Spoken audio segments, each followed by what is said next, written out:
De se retourner, offrir ce ballon à Aymar. Le bon retour de Mango. Ça revient sur Javi Garcia. Attention, l'appel dans le dos. On repasse par Witsel. Et maintenant par Maxi Pereira. Il a le temps d'ajuster le centre. Etienne Ndiaye. Rémi. Qui s'impose sur tous les ballons. Aïe, aïe, aïe. Qu'est-ce qui se passe pour Rémi? Il a fait un petit signe en disant que ça ne va plus. Voilà. Alors, on sait qu'il avait des douleurs à la cuisse gauche. On va suivre ça de très près. Non, mais il a fait un signe. Généralement, ça ne trompe pas. Est-ce que c'est sa cicatrice qui lui crée encore quelques douleurs? Elle est peut-être mal retombée. Et on va voir là, il va voir le staff médical en lui disant « Je ne suis pas à 100%, je ne suis pas à l'aise ». Il n'était pas à 100%. On savait d'ores et déjà qu'il n'allait pas jouer 90 minutes. Il a joué une mi-temps quand même face à Sion. Et là, c'est un coup dur, évidemment.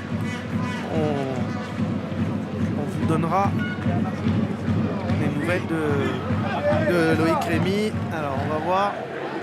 Est-ce que c'est la cuisse? Si c'est la cuisse gauche, ça peut être inquiétant. Bruno César pour Pablo Aymar.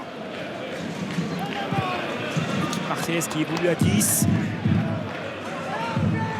Amalfitano pour Gignac. Amalfitano. Gignac. Allez, on va voir. Deux joueurs marseillais qui sont partis s'échauffer. Et ça devrait être...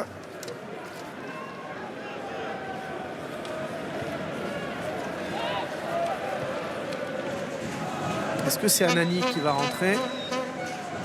Est-ce que c'est Marcelin Anani? Non, c'est Abdullah. Rafinan Abdullah. Ouais. Qui n'est pas un attaquant.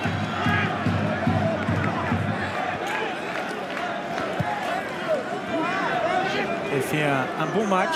Dans l'entrejeu, il avait marqué quelques points, quelques séquences de jeu intéressantes.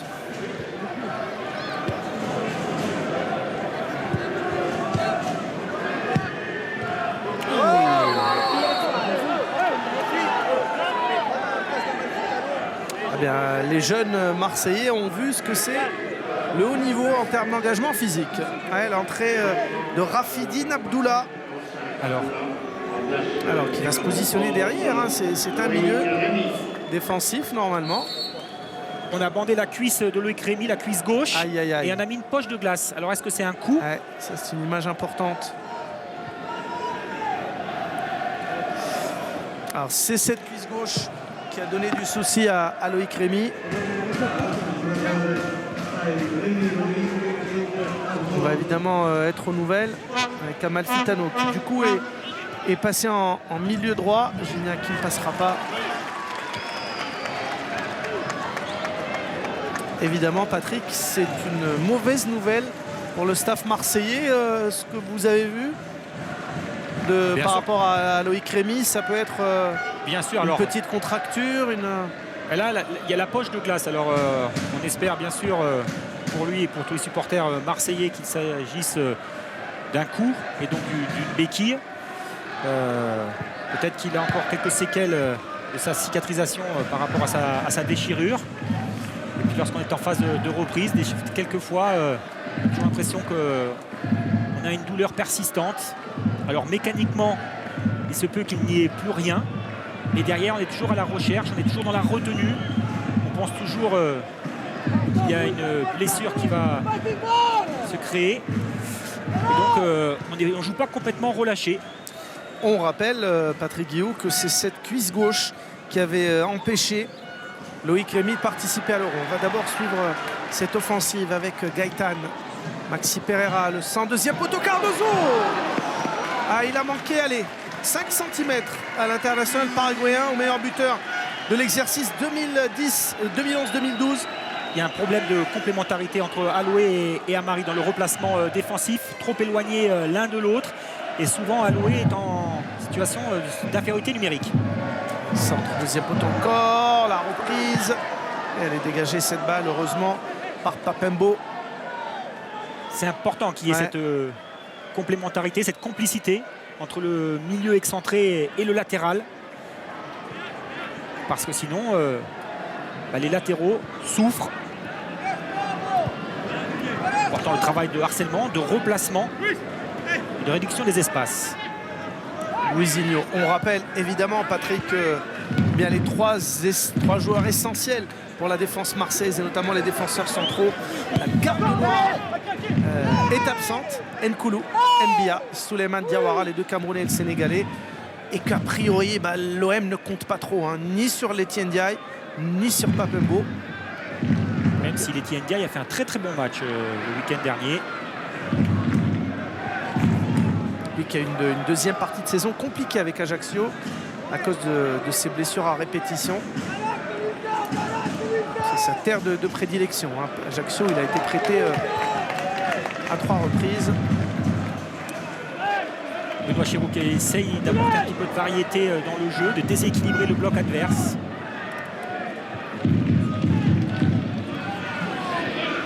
Par ses passes, par ses transmissions longues. Il y a certes du déchet, mais c'est le métronome, le premier relanceur de cette équipe olympienne.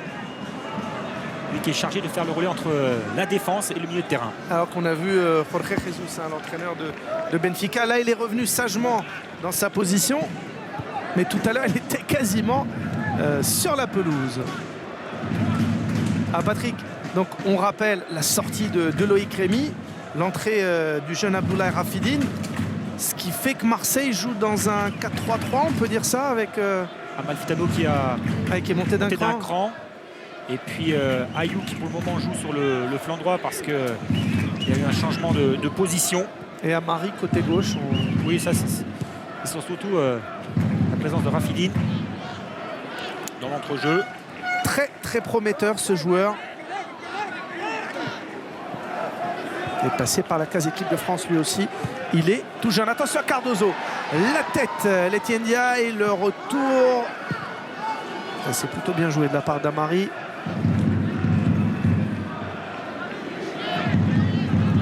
Javi Garcia. Aymar.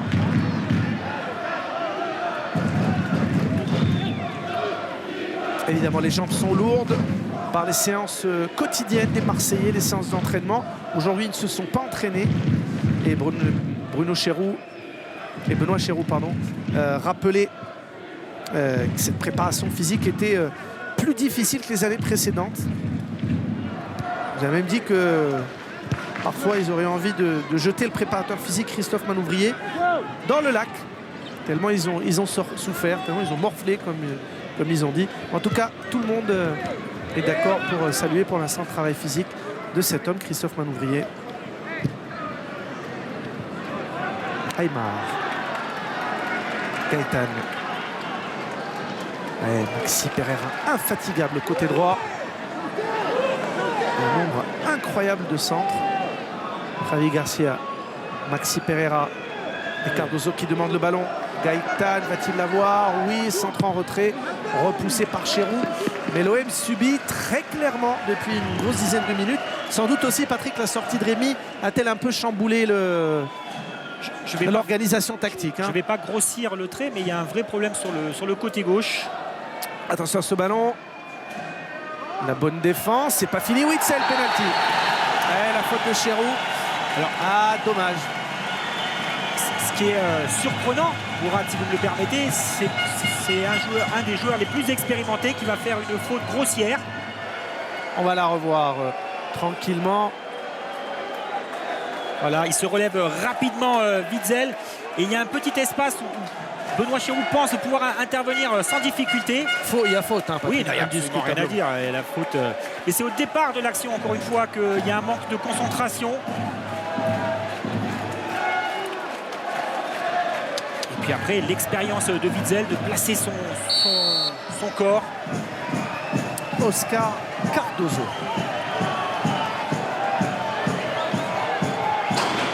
Le gaucher face à Brasigliano. Cardozo, et c'est dedans en puissance. Et c'est l'ouverture du score pour Benfica.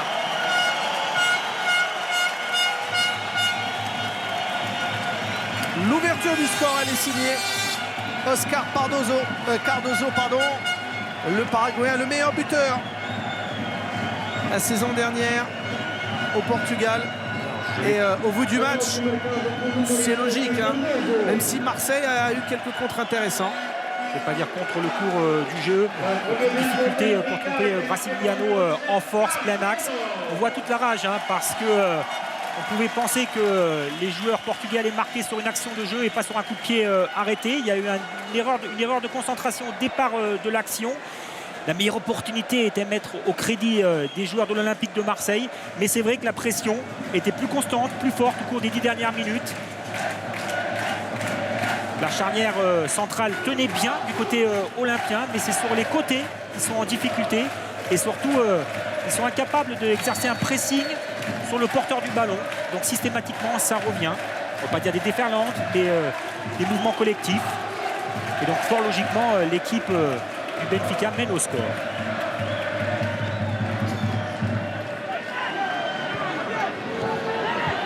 On rappelle que lors du premier match, face à Sion, Marseille aussi avait été mené au score. Dans l'incapacité de se créer une action digne de ce nom en première mi-temps face à Sion, là, Gignac avait la plus belle opportunité. C'est vrai. Aymar.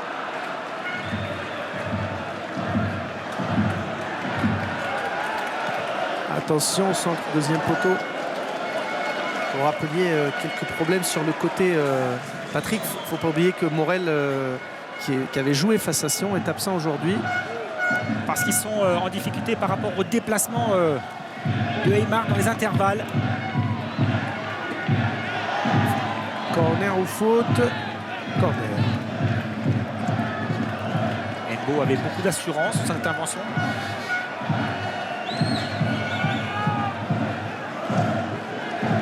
C'est ce joueur qui perturbe par ses courses, par ses déplacements, par sa justesse dans son jeu court. Aymar. Attention à la frappe à venir, le centre repoussé par Embo. Et depuis l'occasion de Gignac tout à l'heure, Marseille n'a pas vu le jour. Et des Marseillais qui jouent très bas quand même. Quelquefois 6 joueurs à être alignés.